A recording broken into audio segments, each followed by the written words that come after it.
Support WrestleTalk! Donate on Patreon. Can Rey Mysterio or Andrade, Cien Almas, win the Royal Rumble? I'm Ollie Davis, this is the other one, Luke Owen. Welcome to the SmackDown Royal Rumble Go Home Edition review episode of WrestleRamble. That's a long title. It's a little bit. Where we're kicking off with that cracking 2 out of 3 Falls main event between Mysterio and Andrade after their match last week did so well, and apparently it's all to do with keeping Andrade happy because he was disgruntled last year. He threatened to leave. He this is all reports and rumours backstage. He even told Rush. Was it Rush? His good friend from Mexico. Dragon Lee, not to come to WWE. It's not all it's cracked up to be. Yeah, so the idea is that WWE are now keeping Andrade happy by letting him have fantastic matches, and surprise, surprise, one of the best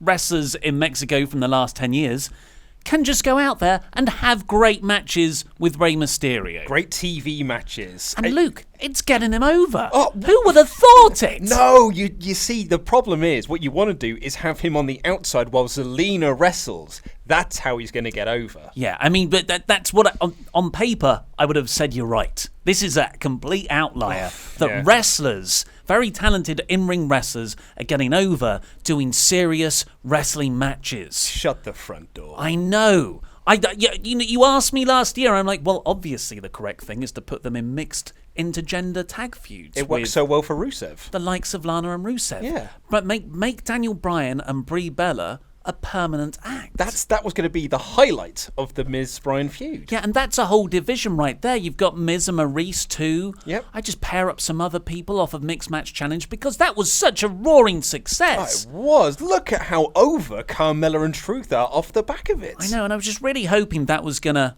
birth this mixed intergender division, but alas. Alas, it turns out wrestlers having wrestling matches are getting themselves over. Yeah, and now we find ourselves asking this question. Will Rey Mysterio or Andrade win the Royal Rumble? My quick answer is no. See, now it's funny as well, because you said this, like, before we pressed record, you were like, I don't think anyone from SmackDown is winning the Rumble. But what I thought was interesting about this SmackDown show, this episode of SmackDown, the build, or the final episode, the go-home show before the Royal Rumble. So I thought the biggest success of this show was that it didn't just build all of its undercard matches, it built the men's Rumble match at the very least. It built the men's Rumble match as well. And it gave you like all these sort of spinning plates that you could go. Andrade and Rey have got this sort of like mini feud that is going into the Rumble as well. That was then spoiled by Samoa Joe. Samoa Joe was made to look really strong throughout the show and a possible Rumble contender. So you've got that sort of mix in there at the moment. Then Randy Orton returns out of nowhere and lays out Samoa Joe, possibly undoing all the work you did with Samoa Joe throughout the show. No, as he is wont to do, Randy appears from out of nowhere. That's fine. Fine by me. And you've also got Mustafa Ali in there as well. So there's like all these sort of like spinning plates and things. And as I was coming out of the show, I suddenly thought to myself, for the first time in this Royal Rumble build, maybe Andrade could win the Rumble. Maybe one of these 5 names could win the Rumble. No. Apart from Mustafa Ali. No, I don't think so. I mean, a Mustafa Ali versus Daniel Bryan match for the SmackDown top title, that would be awesome. Yeah. I think, and there's a story there, going back from Ali's first appearance on the main roster. I don't think he's had a win all year, though. But he did pin, in a tag match, the WWE champion, Daniel Bryan. Last year. But it's a short year so far. I know. 3 and a bit weeks in. But Rey and Andrade had a cracking match here with... And I think it went down perfectly. I wouldn't have changed a thing. It had a screwy finish with Samoa Joe beating up both guys, but this isn't the blow-off match. No. This is to build the pay-per-view this weekend, which is a Royal Rumble. You got a pin each, so both guys are still level, really. And Andrade did it without the help of Zelina Vega. Yes, Zelina Vega was banned from ringside. Again, on paper, I would not have thought that would work. Yeah. That's amazing. Actually, but Vega is such an important part of Almas's act. And just some incredible spots in this main event. My favourite, which you very rarely see, And it's like when you do the Mega Evolution on Pokemon, it's the avalanche version of a move. Yeah. Off the top rope. So Andrade has, he's sitting down on the turnbuckle, top turnbuckle. Rey Mysterio goes to do a Hurricane Rana. Andrade keeps hold of him, lifts him up into a powerbomb position, stands up, foot by foot, onto the top rope. It was the most spectacular thing. That is lucha balance. It was so awesome. Yeah, like it cannot be undersold. Like he has him in a powerbomb position already, and then he steps up the ropes. He essentially walks himself up to the top rope to do a massive top rope sit out powerbomb. Holy heckins, it was so cool. And that was the pin. That was like very deservedly a winning, like a pinning fall. I love that. I love powerbombs anyway. You would love this match then, because it was powerbomb aplenty. I know, like sort of Canadian, the sunset flip powerbombs, all the powerbombs. Penguin slide into a powerbomb. That was awesome. Just like that spot in particular, I just thought was incredible. And then pretty much immediately after that, Rey Mysterio hit a Canadian Destroyer for his fall. What I loved about that is that it came off. So Andrade hits this top rope sit out powerbomb. So Mysterio's proper selling the back injury. The commentators are putting over like, well, Rey can barely stand. Rey's really struggling to get to his feet. Andrade, smart man, so, well, I'll just hit another powerbomb then. So he hits another big sit out powerbomb. Rey kicks out at 2 and the crowd go, Rey! And Andrade is like, I mean, that didn't work. I'll just hit him with another one. But he went to the well one too many times. The hubris got the better of him. Mysterio countered that into the Canadian Destroyer to tie it at 1-1. I thought that was that was expertly done, like a little sequence. Absolutely awesome. Yeah, and like from all their interactions in tags and singles matches so far, they do at least one thing every match where I'm just like, I've never seen that before. And this time, you've already mentioned it. It was Rey Mysterio's penguin slide to the outside, which he turns into a sunset flip powerbomb on Andrade, throwing Andrade into the barricade. Yeah. Just incredible. I think they tried to do it shortly before because Rey Mysterio has a penguin slide and that doesn't quite work out. Yeah. And then it's very seamless the way, if that was the case, they covered for it and just went into it again. I think Rey he hit it very well, but there was a part of me that thought, I think Rey's really tired in this match because there was that point when he had to go and take a quick water break. During the match, because I think he just needed to hydrate himself ever so slightly, and that kind of played later on where he looked tired and they botched a crucifix powerbomb spot. But credit to both of them, they recovered from it very, very quickly, and it did not kill the crowd whatsoever. But one of the key things here wasn't a move for me. It was Andrade really tapping into the character work, because a lot of this was just fantastic lucha moves. But here, he throws Rey into the corner.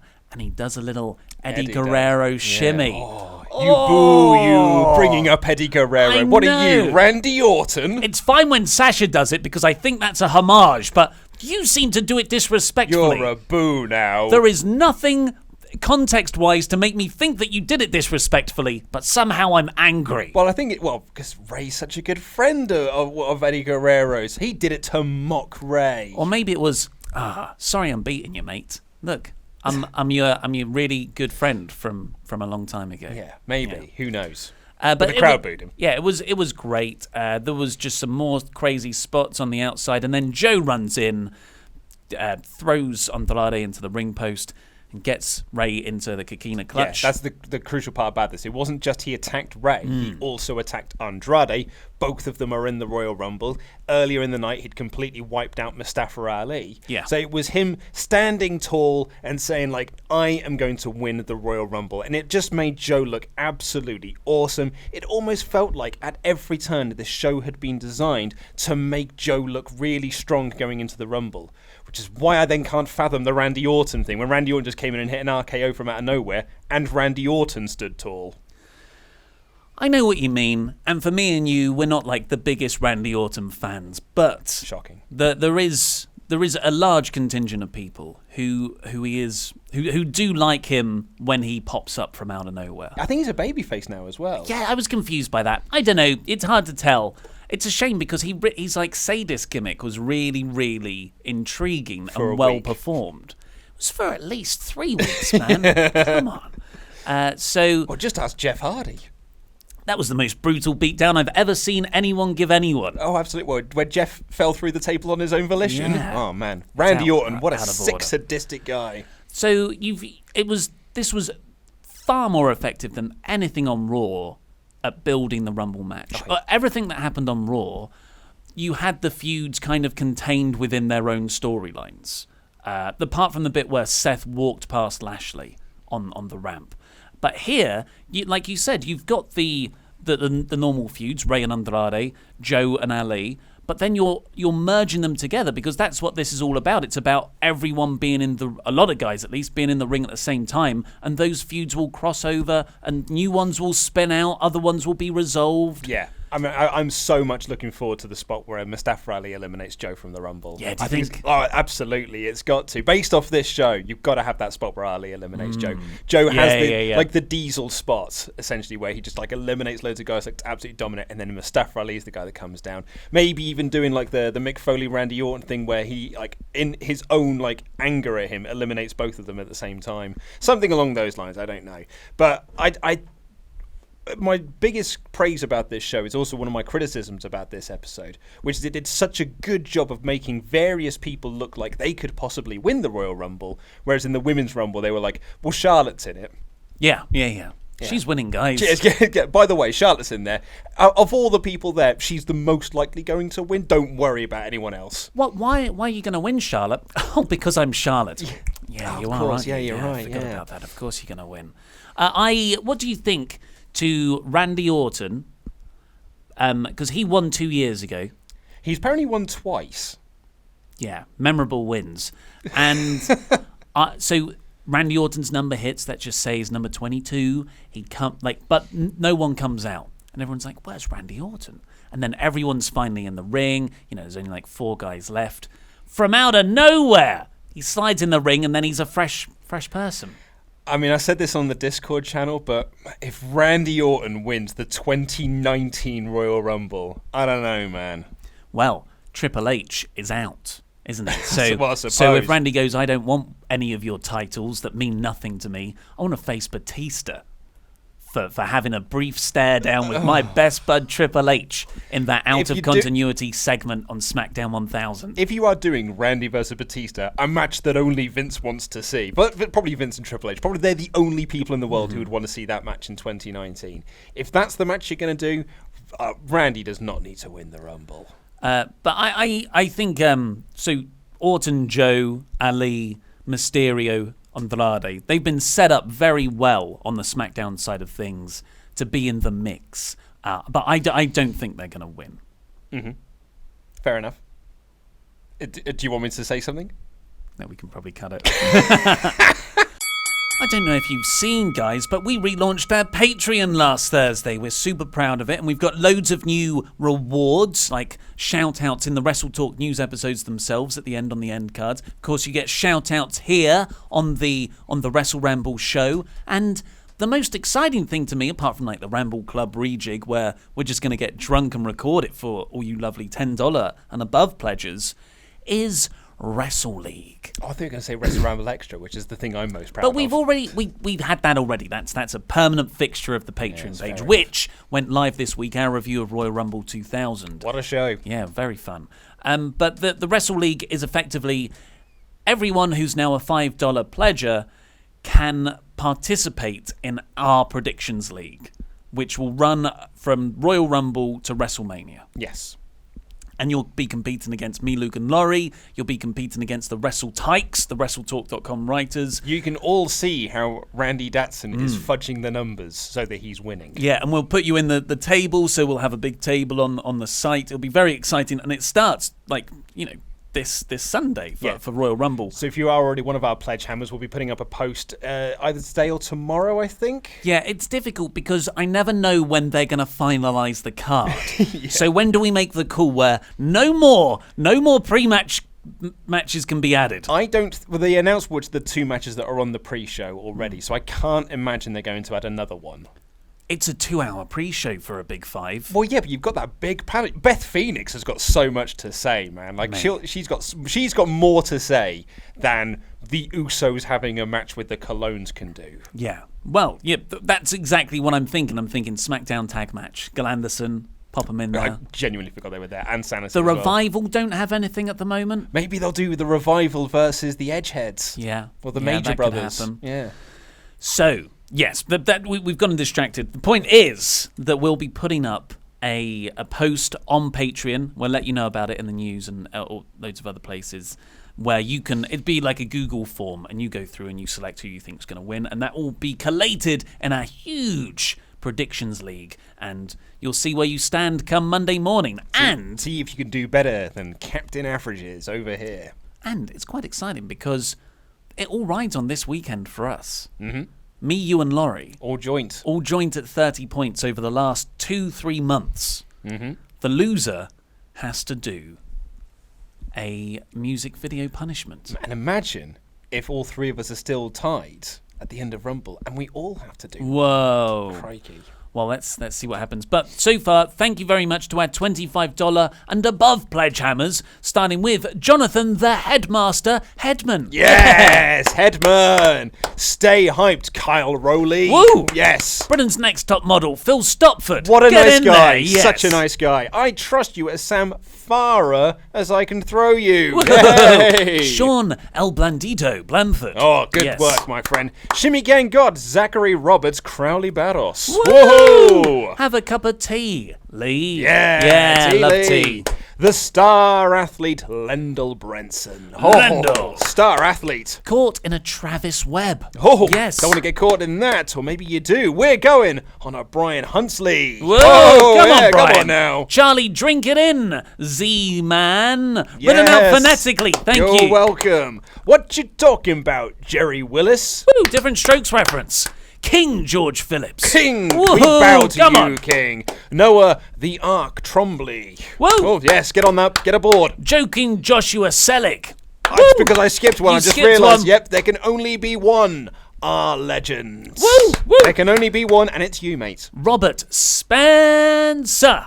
Period. Monty Whoa. Brown references in 2019. Harder than his bite, Sean Barksdale. The incredible Jorge Henriquez. Oh, Woohoo. yes. And a Prince of Persia, Michael Sands of Time. Woo! Oh, yes. It's a SmackDown review, Maggle. I love it. We got us a flying Uso. SmackDown opened with Becky Lynch coming out to a huge reaction. The crowd were very excited. Yeah, well, It was a good crowd all night, I thought. great crowd all night. I can't remember where this SmackDown took place, but I mean, it wasn't in Memphis. Jerry Lawler wasn't there. So that's how I can tell usually where it is. It's the cameos you get. Like if it's in Vegas, you can expect a Godfather cameo. But Becky came out, great reaction as usual. Mm-hmm. It was snowing outside wherever it was. Could have been It London looked then. chilly. It looked chilly. Did you get snow around your way? No. Well, we got snow round my way, but I was home by that point. My lady partner, however, was not and got caught in it for an hour and a half. Oh, rough. In your Absolutely face. rough. So that means Ollie's playing Pokemon for an hour and a half extra. I'm coming for you, Mewtwo. You've defeated me once, but I turned it off and I didn't save, so I've got to go back a few steps. But I'm coming for you, Mewtwo. Top work. Yes. I walked into my local Sainsbury's. I walked out. There's snow, and I was like, "Crikey, where did this come from?" And then I went home, and I stayed home, dry and warm, while I watched the Fire Festival documentary on Oh, Netflix. I'm going to watch that this weekend. So Becky comes out to huge ovation, and she says the man should be main eventing WrestleMania, Yes. which is pretty significant that she's starting to say this, because that's one of the main reports, that Becky versus Ronda, or Becky versus Ronda versus Charlotte, is going to be the main event of Mania 35. I think, regardless of the combination of those three names, it will be the main event. The proper main event. The actual main event. Not the third from the top main event. One of the main events. Yeah. The CM Punk Undertaker. No, you're one of the main events. Yeah, surely. But yeah, I think regardless of the combination, it's going to be the main event. And I would love to see that it's Becky in there. Because I think Becky's right when she says, like, a lot of people have an opinion on what I should be doing, but the only thing I should be doing is headlining WrestleMania. It's great. Really good stuff. And that she was given that line makes me think that's the plan backstage. When they start to drop hints like that, it's, especially for a babyface, to make that kind of like assertion and then not to follow up on it. That's bad booking for a babyface. You shouldn't promise stuff you can't fulfill. So she builds up Asuka, says, hey, Asuka's great. Look at all these accomplishments, but I'm better. And Asuka interrupts, holds the title out in Lynch's face. Doesn't grab a microphone, just starts shouting at her in Japanese off mic, and it was badass. But then Charlotte came out to say, well, I'll be eliminating 29 women in the Royal Rumble. I mean, if they give her her father's 92 spot, that could work. But it's just, that's what everyone says. I'm going to throw over 29 other superstars. Despite, I mean, you might come in at 27 and there's 3 people left in the ring, but you still have to say, I've got to throw out 29 other people, or I outlast 29 other people. So I doubt they're going to give her the number 1 position. I think if they did, the crowd would turn on her. It's too specific, isn't it? I'm going to throw out 17 other people. Oh, damn it. I've given away that I know that this is predetermined and that's the plan. So, I mean, they could do. I think definitely in their heads, Charlotte is... Everyone loves Charlotte. Everyone loves Charlotte. And who doesn't get behind an I Am Person performer, apart from that time Roman Reigns just went to the back for an hour? Yeah, he fell asleep for a bit. Yeah. So that's like, if she actually stays and wrestles in the ring, then I think it's impossible not to get behind them. I don't know, man. It's a Royal Rumble crowd.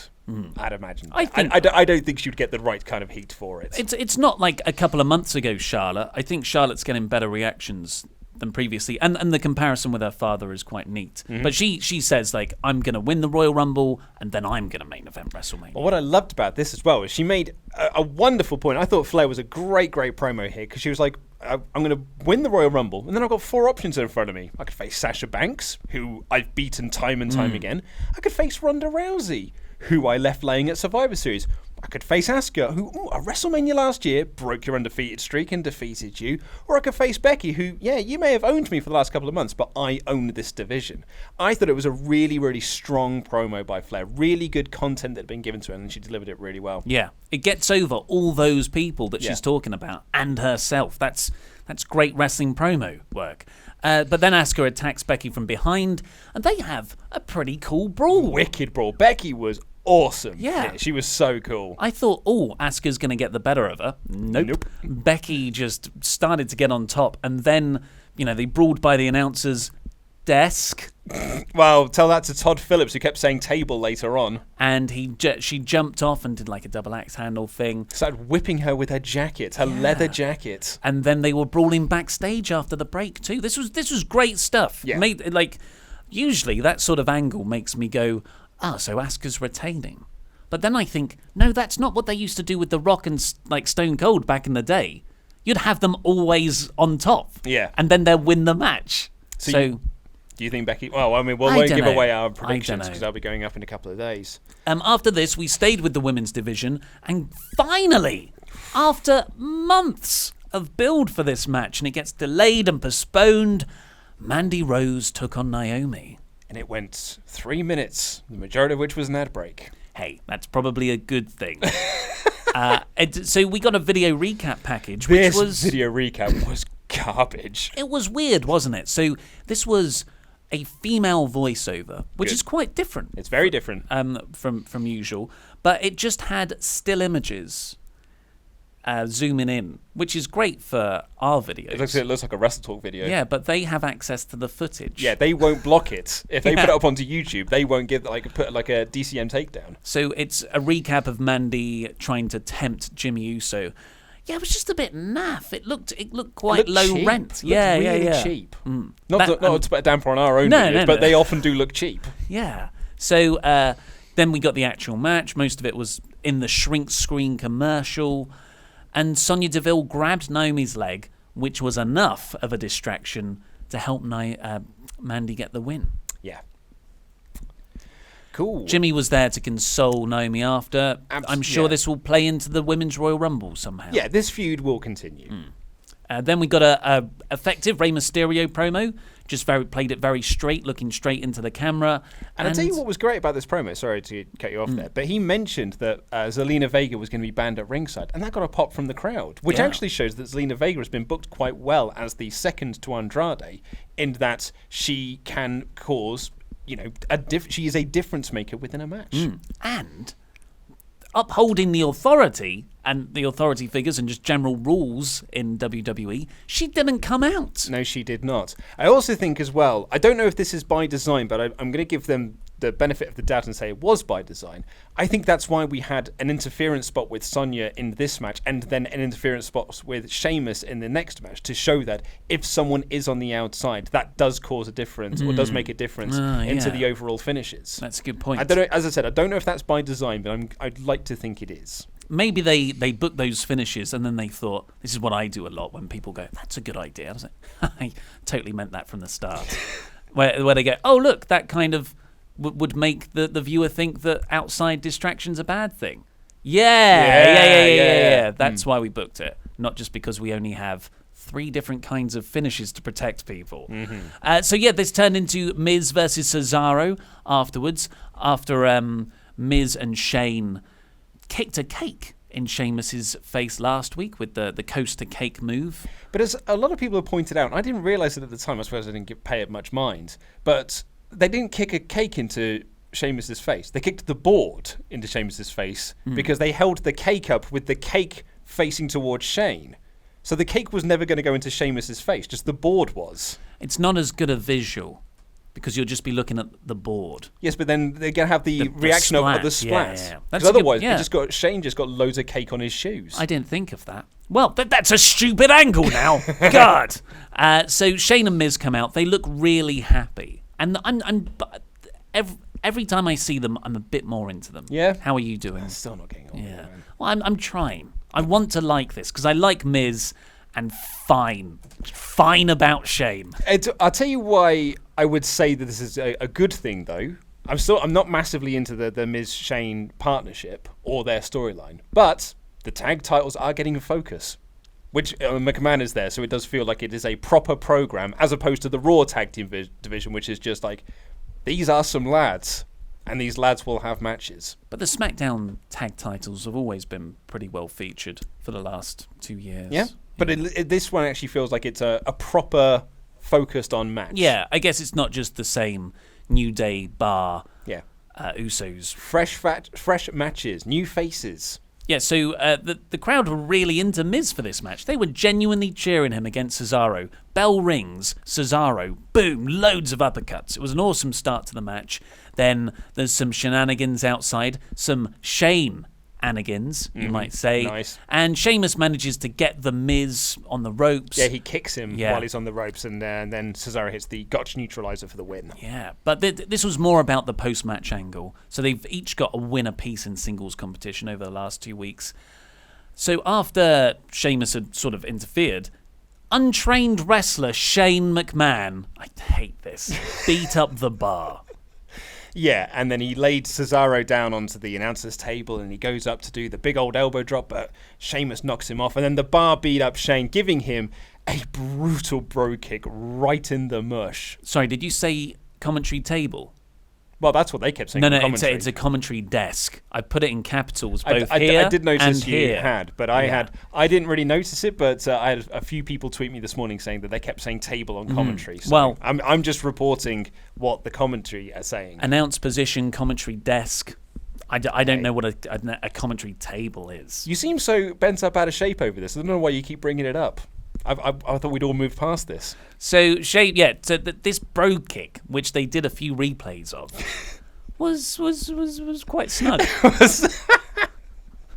Shane has woken up this morning with that footprint right on his face. He proper booted him straight in the mush. Yeah. Ross Twaddell is having the time of his life at the moment, watching Shane being booted in the face over and over again. Yeah, so it's and then they powerbomb Shane onto the Miz, onto the desk where Miz was laying. Yeah. You know, the commentary desk. So they played it up pretty seriously. They even had a break. Well, they had the Mustafa Ali promo. They came back after that, and they're still being tended to at ringside. Even Vince was watching backstage. He didn't care. Well, yeah. The whole storyline is that Vince doesn't care about Shane and Miz's dad doesn't care about him. That's why they bonded. I don't think... Why do they forget stuff? That Vince was just standing there with a vacant expression on his face. So I'm like, is he concerned? Is he acting? Are you actually doing the storyline? I don't know. I don't. I think don't they've know. dropped all that reason why they got together in the first place already. I think you're more invested in it than they are. So yeah, this was all good. But what was also really good was this Mustafa Ali promo afterwards. This ruled. This was great. Because initially you're like, oh, okay, it's just wasn't this naughty? A Samoa Joe beatdown on Mustafa Ali from last week, which was in itself a good angle and it was packaged really well. But then they would cut to Ali doing really close up, sort of like vlog stuff. It's more cinematic than a vlog. It's not the mobile phone promo. No. It's just a very close up, tight shot of his face outside on a street somewhere. Looks cold. Yeah, looking really authentic and cool, and he just delivered this really believable promo. It was. I said this in the review, but you could have taken these exact words and done this in a backstage segment with Kayla Braxton, and it wouldn't have felt like anything. It really would have felt flat and nothing. But the way that the video package was there, and the way that this was shot and presented, and Ali's delivery of it, it felt so real. It felt really, as you said, authentic, genuine, raw. It felt like a genuine promo.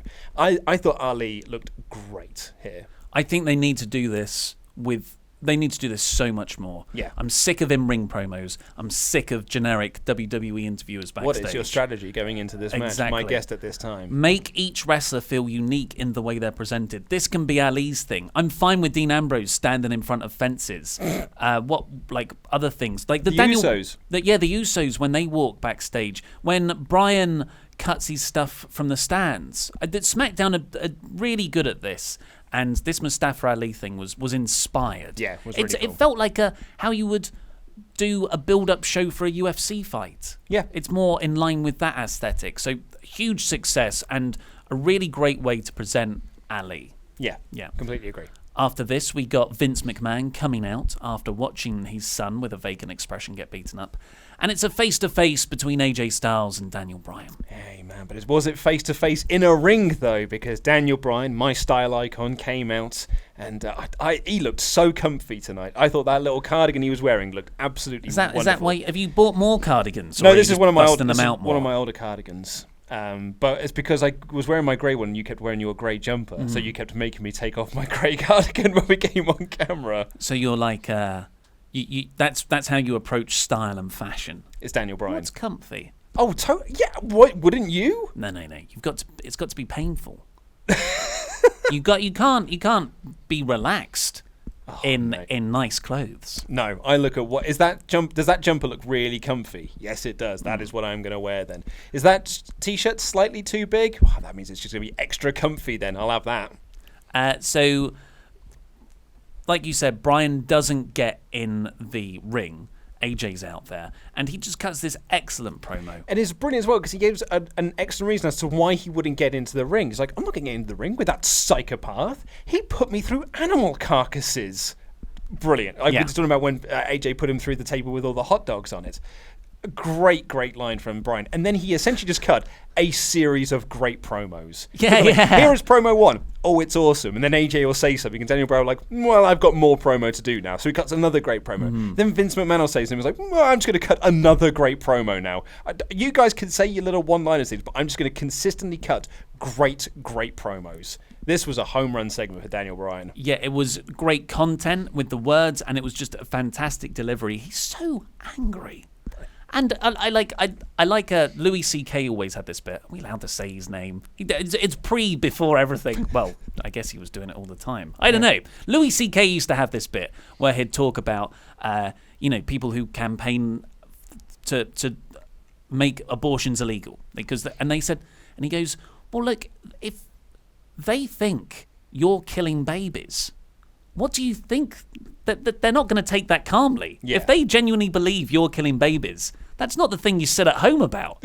So even though you might disagree about the principle, you can understand if someone does believe the other side of that, they would be quite annoyed. And that's what Daniel Bryan really communicated here to me, especially with that animal carcasses line. Like, to him, he believes that, and I get that from him, this character, where what a horrible thing to be shoved into as someone who's trying to save the planet and as a vegan. So it's this justified moral code in his head that he's delivering on. And yeah, it's a great character, and Bryan is extraordinary in it. I think he's really tapped into something here. And then what I loved about Bryan as well is he got slightly flustered, and not through like performance-wise, it was on purpose, because AJ had this great line when like he was just listening to what Bryan said, and it was like, thing is though, Bryan, you got a plane to get here. Same plane I was on. There's a huge carbon footprint. Do you know what that makes you? There's a word for that.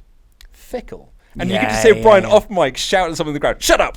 Because they start chanting fickle at him. He's like, I'm not fickle, you're fickle. And then almost like flustered, be like, oh no, he's got me. He's worked out something that I have done that I'm trying to campaign against here. I'm just going to turn it against Vince then. I'm just going to have a pop at Vince for something that he's done instead. And as a pop at the baby boomer generation. Yeah.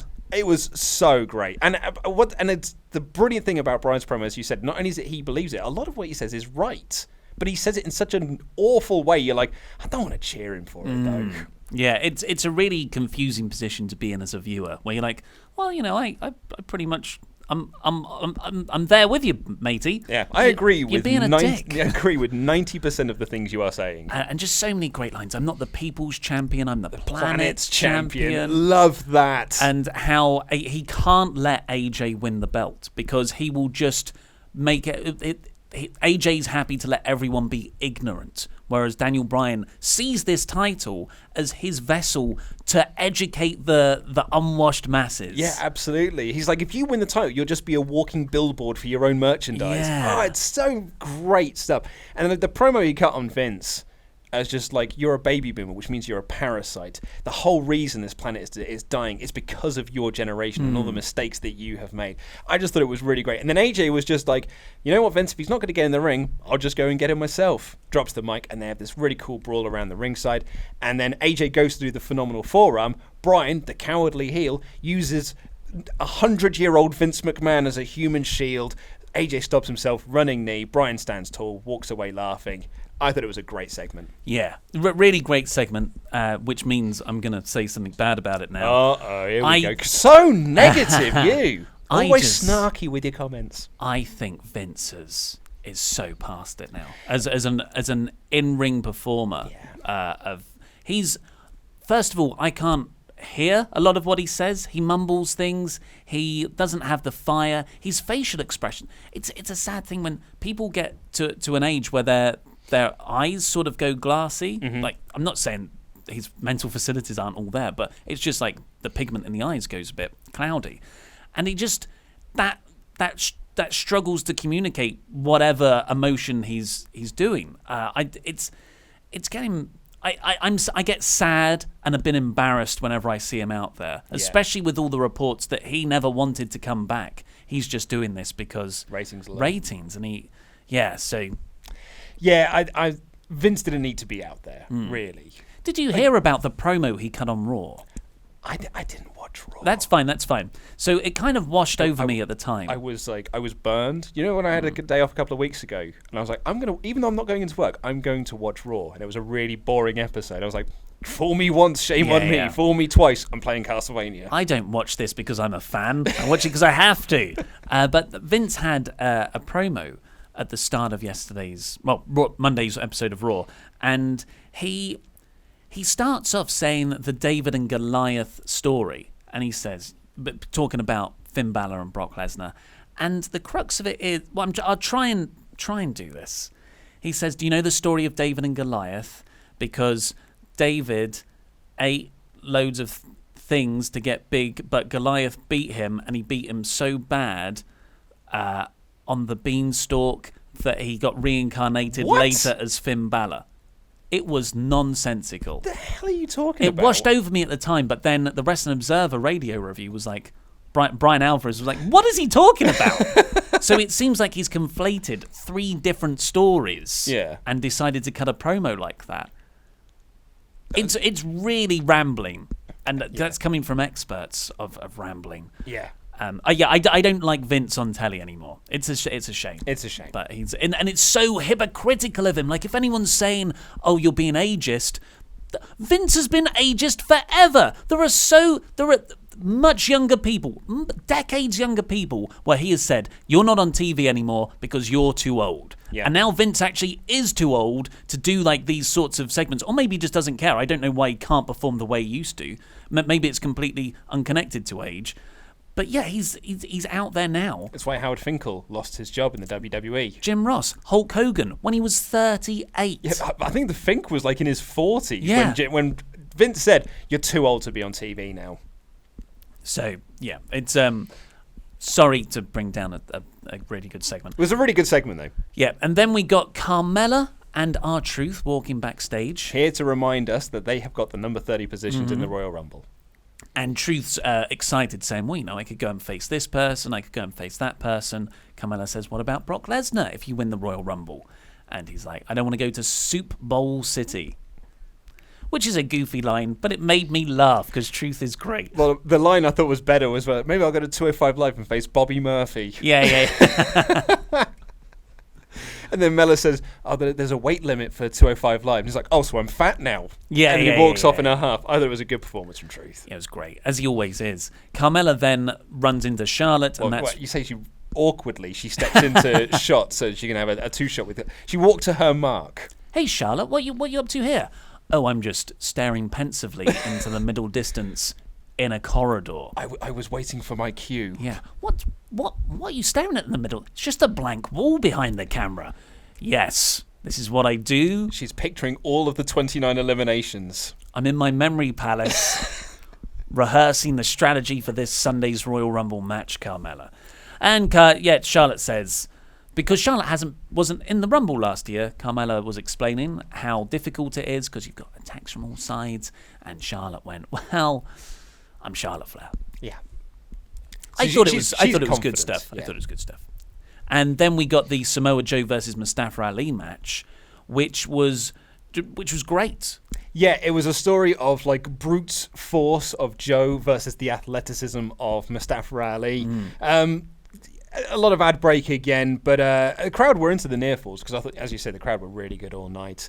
And I think it's because they're into Ali as I well. think so, yeah. Well, he's a great underdog babyface. Like, it really, really works for him. And he goes up to do the 054, but Joe just drags him off the top rope, locks in the clutch, and taps him out while Ali passes out. Really, really strong performance by Joe. And again, I thought the commentary did a great job of being like, he is a contender for the Rumble. He really could win this Royal Rumble. I don't think he's going to, but the commentators did a good job of trying to make you think that he could. When it came back from the ad break, Joe's just wailing on Ali in the corner, and he's screaming at him, "You wanted this." You're so great, Joe. He's awesome. But yeah, it's... Have you watched his vlog series? I watched a bit of it. The first 3 minutes were him just looking at the camera in different places. Pretty much. It's a lot of what it is. He's got to get to that 10-minute mark, otherwise you can't get the ad breaks He'll in. be looking at it and go, sort of doing pouts and mean faces, and then he'll do this occasionally, like the sort of reverse peace sign. I'm not going to... It works for him. Yeah. He's too scary. But I think, Ali is a couple of months in. He's taken this quite one-sided loss to Samoa Joe. But in no way does this feel like it's going to damage Ali. I just feel like I'm more into Ali now because I want to see him beat Samoa Joe. As I said, I cannot wait for that spot in the Rumble. Cannot wait for Ali and Joe to be in the ring together at the Rumble. That's going to be really cool. They've done a really good job building this Joe Ali feud. And then the final segment we'll talk about, because we've already covered the main event. So they announced on the pre-show is going to be the four-way for the Cruiserweight Championship, because of course it is, and the US title match between Nakamura and Rusev, because of course it is. Those matches, when you look at that card, those are the two matches that have to go on the pre-show. Nakamura and Rusev heavily featured on this show to build to that match. Haven't been seen for 2 weeks now. You know who else wasn't heavily featured?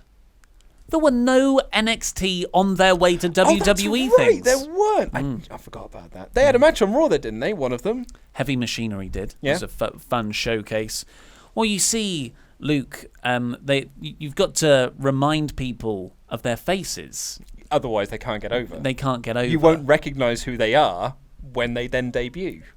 And proving their point, they weren't on a show, and you completely forgot they existed. Completely forgot it about them. I forgot it about them. But the New Day were playing pool backstage, and they're sort of watching Kofi's fantastic Royal Rumble spots on an iPad. And Kayla Braxton walks in and says, "I've got to know, this this Sunday at Royal Rumble, are you going to eliminate each other? It's every man for themselves. And Xavier Woods goes off on one, says, interviewers ask us this every year. Todd Phillips did, this person, this person. It was Todd Phillips, then it was Renee Young, then it was Mike Rowe, now it's you. And then all of a sudden, Chimmel walks in, and he's like, New Day, I've got to ask you a question. Not now, Chimmel! And they flip out at him. And Biggie had the best line where he was like, Edge isn't here. Yeah, it was a really fun, completely throwaway cameo. And isn't that what Royal Rumble is about? Yeah, totally. Random cameos. Well, isn't that what the New Day are about? It's sort of celebrating the wrestling that they watched when they were growing up. I thought it was a really, really funny cameo. It made me laugh. This was great, yeah. And they then said that they've got a strategy to win, because if one of them wins, they all win. So, yeah, they were very, very happy they've got this strategy going in. So that's actually yet another storyline from the SmackDown brand that is heading into the Royal Rumble match itself. What are the New Day going to do? And it also ties into one of your biggest beefs you have with the Royal Rumble. You were so upset about this when we watched Royal Rumble 2000, when Mr. Ass eliminated Road Dogg.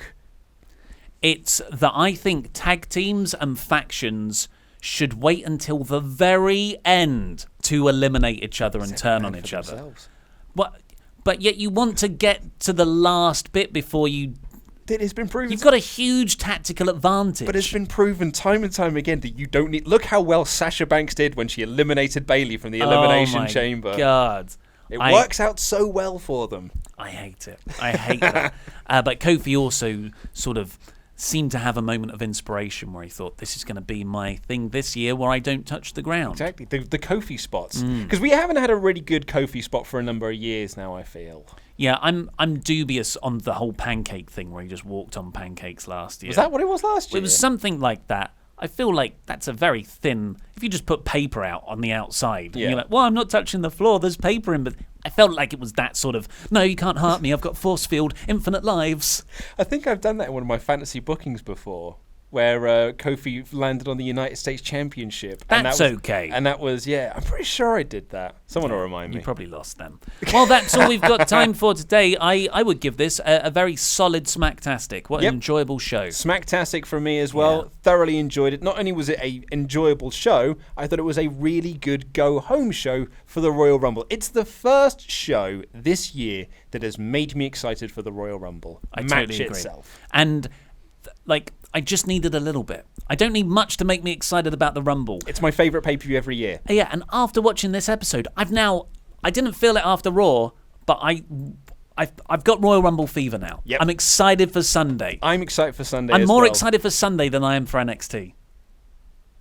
I might be with you just because of the Rumble match. The Rumble is always the draw. And the fact that we get two of them, I'm so in for the Rumble this year. I love it. Love the Rumble. But that's all we've got time for. So click the videos that have just appeared on our desk to catch up with the latest WrestleTalk things, and this button right here, which will make you a pledge hammer on Patreon. You can get shout out, exclusive podcasts, join us in the Predictions Fantasy League. I've been Ollie Davis, this has been Luke Owen, and that was Rambling.